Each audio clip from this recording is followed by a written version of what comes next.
Pagkatapos namin mamasyal, nagpack na nga kami ng mga antiques at mga ibang mga burloloy ni Jowa. First time niya magbebenta ng mga ganito. Ganyan sila magsulat. Maaga nga kami nagising at umalis agad pagkatapos ko makapagluto ng aming babaunin.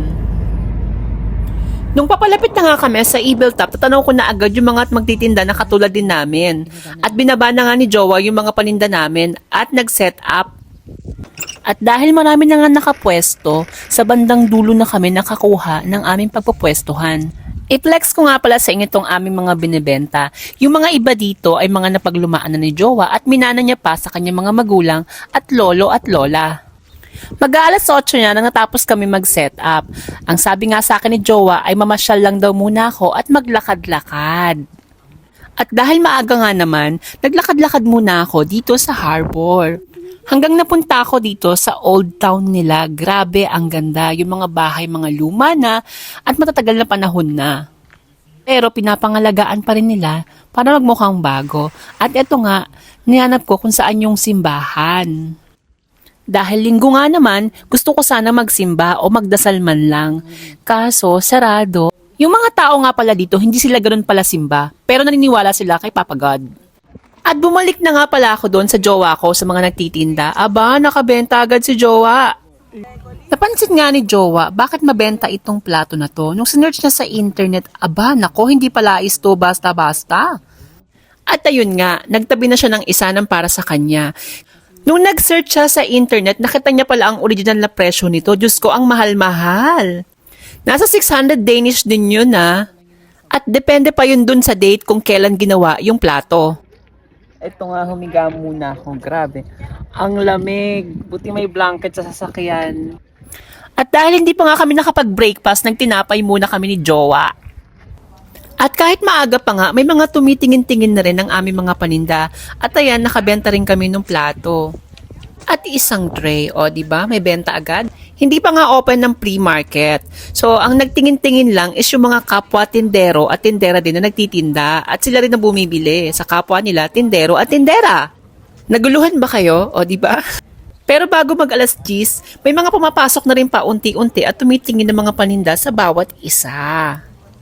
Siyempre, normal din yung may titingin, magtatanong, tatawad, o diba? Parang divisoria lang. Uso din ng discount, diba? At ako, ito, sekretary ni Jowa. At bandang alas 10, nagbanta na ang ulan. At inulan nga kami. Dito ako nagtago sa likod ng ng apple. Dahil nga hindi maganda yung panahon, umulan na. Malungkot lang kasi inulan. Inabunan nga muna namin ng plastic at malaking blanket yung aming paninda. At ito, may batang makulit na dumayo sa amin kahit maulan. Habang umuulan, dito kami. Batang napakadaldal. Ang cute-cute. Tingnan mo, ang daldal niya. Ang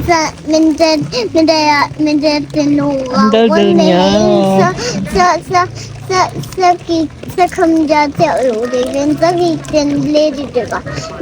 Men så kom jag till mamma min och så siyo. At talaga nga naman nag-enjoy ako sa batang ito sa kadaldalan. Grabe. Bibigyan ko sana ng tinapay at si Jowa. Ayaw daw. Eme, gusto ikaw ang kumain. At tumigil na nga ang ulan at ito, nakabenta si Jowa ng baul. At itong baul na ito ay nakuha niya na ng 50, nabenta niya ng 300 itong antik na baul. At itong Star Wars ay puro inquire kasi nga medyo mahal dahil rare. Ayan, maaraw na ulit. Natag ko na ulit siya. Ang mga paninda namin. Nabili yung isang baul. 300 Danish. Ito pa yung mga Lego. Puro lang sila inquire dito. Rare yan. So may mga may mga date kung kailan yan ni-release. At balik na nga pala ulit ang mga tao sa patingin-tingin ng mga paninda at pa-inquire ng mga paninda at pa-sightseeing lang. At nakabenta nga si Jowa ng Lego Star Wars at ang bayad sa kanya is mobile pay, parang GCash sa atin. At nagtuloy-tuloy na nga ulit ang bentahan dahil gumanda na rin yung panahon at hindi na umulan. Yung iba pala mga bumibili, tumitingin muna kay Google at kino-compare yung presyo. Pero syempre, mas mababa yung presyong binibigay ng jowa ko. Bata ang kulit, kakain na ako. Magtatanghalian na nga ako at pumalik itong makulit na bagets. Sabi nga ni jowa, salitan daw muna kami ng kain at mauna na ako. Century tuna. Ay, hindi century tuna. Tuna dito. Ginisa ko, kanin. Tapos merong chicken fillet. Tapos ayan, para kayong pamilya. Charot! Maya-maya si jowa naman ang kinulit niya. At nakakita ako ng aso. Pero habang nagsiset up si jowa, tinanggal na yung mga takip dahil tumigil na yung ulan. Pangalawang ulan na yan sana wag nang pumangatlo. Tapos si jowa naman ang kumain ng tanghalian. Nabili yung gusto kong lampshade.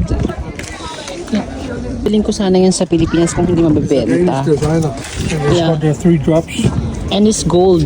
18 karat. 18 karat gold. Okay. Nung sinabi ko ngang may gold, di na nagpatumpik-tumpik tong si ate at binayaran agad. At na sales stock nga si ating Asian. Pero nanghihinayang ako kasi minana pa ni jowa yun sa lola niya. At totoo nga naman talagang may gold. Gold-plated. Nagbadya na naman ang ulan. Tapos umaraw ulit. 'Di ba? Abnormal nga yung weather dito. At nung umaraw ulit, nagtuloy-tuloy ulit ang bentahan.